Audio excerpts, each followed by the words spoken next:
नमस्ते दोस्तों, एक बार फिर से आपका स्वागत है आरजे सरोस्वामी में। और आज का हमारा टॉपिक है कि घर में ऐसा क्या है जो बाहर नहीं है। सर में बहुत दर्द था, सो अपने परिचित केमिस्ट की दुकान पर सर की दवाई लेने गई। दुकान पे नौकर था, उसने दवाइयों का पत्ता दे दिया।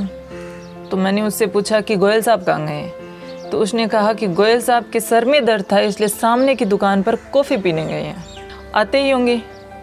मैं अपनी उस पत्ते को देख रही थी जो सर दर्द के लिए मैंने लिया था। माँ का बीपी व शुगर बढ़ा हुआ था, सो सवेरे सवेरे माँ को लेकर उनके पुराने डॉक्टर के यहाँ गई। क्लिनिक के बाहर से गार्डन का नज़ारा दिख रहा था। डॉक्टर साहब योग और व्यायाम कर रहे थे।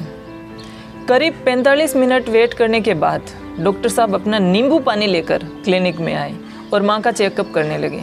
डॉक्टर साहब ने मम्मी को कहा कि आपकी दवाइयाँ बढ़ानी पड़ेगी और 5 से 6 दवाइयाँ ऐड करके पर्ची में लिख दी। तो उत्सुकतावश मैंने उनसे पूछा कि लगता है आप बहुत समय से व्यायाम कर रहे हैं। तो डॉक्टर साहब ने कहा कि हाँ, मैं 15 साल से योग और व्यायाम कर रहा हूँ। इससे शुगर, बीपी जैसे बहुत सारी बीमारियों से बचा हुआ हूँ।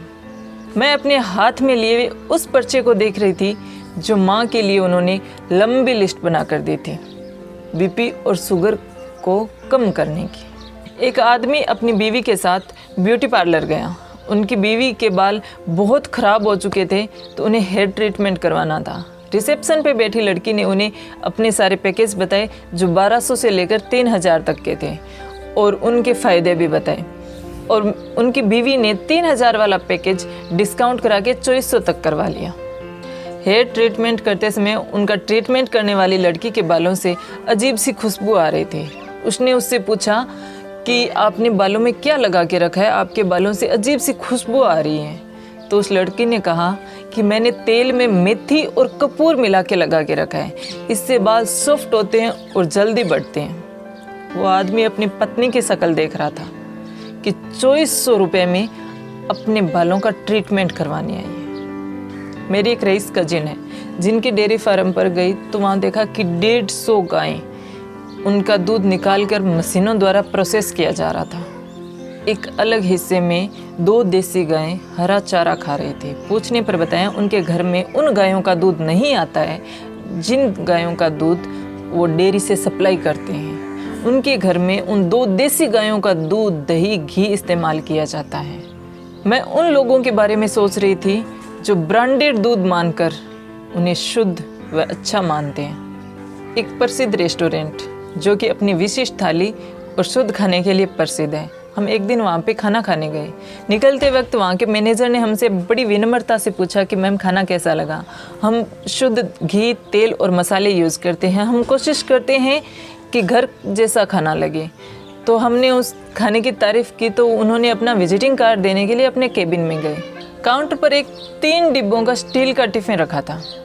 एक वेटर ने दूसरे वेटर से कहा कि सुनील सर का टिफ़िन है, अंदर केबिन में रख दो, वो अभी खाना नहीं खाएंगे। मैंने उनसे पूछा कि सुनील जी यहाँ खाना नहीं खाते? तो वेटर ने जवाब दिया कि सुनील सर कभी भी घर से बाहर का खाना नहीं खाते, वो हमेशा घर से आया हुआ खाना ही खाते हैं। मैं अपने हाथ में लिए हुए 1600 रुपये का बिल देख रही थी। ये कुछ वाक्य हैं जिनसे मुझे समझ आया कि जिन्हें हम सही जीवन शैली समझ रहे हैं वो सिर्फ़ और सिर्फ हमें भ्रमित करने का जरिया मात्र हैं। हम बड़ी कंपनियों के ATM मात्र हैं जिसमें जितनी मार्केटिंग करने की क्षमता है वो उतना ही मोटा पैसा कमाती है। अक्सर जिन चीज़ों को हमें बेचा जाता है उन चीज़ों को वो खुद इस्तेमाल नहीं करते हैं। और योग और व्यायाम डेली करें जिससे आप सुंदर भी दिखें, जवान भी रहें और हेल्थी भी रहें, जिससे कि आपको ना क्रीम पाउडर लगाने पड़ेंगे, ना दवाइयाँ लेनी पड़ेगी, और बाहर का खाना अवॉइड करें। और अगर आपको मेरा वीडियो पसंद आया हो तो लाइक करें, शेयर करें, सब्सक्राइब करें और कमेंट करके बताएं कि आप बाहर का कितना यूज करते हो सामान। मैं तो बिल्कुल नहीं करती, बहुत रेयर, कम जैसे हमें इमरजेंसी है वही करती हूँ। मिलते हैं अगले वीडियो में, तब तक के लिए धन्यवाद।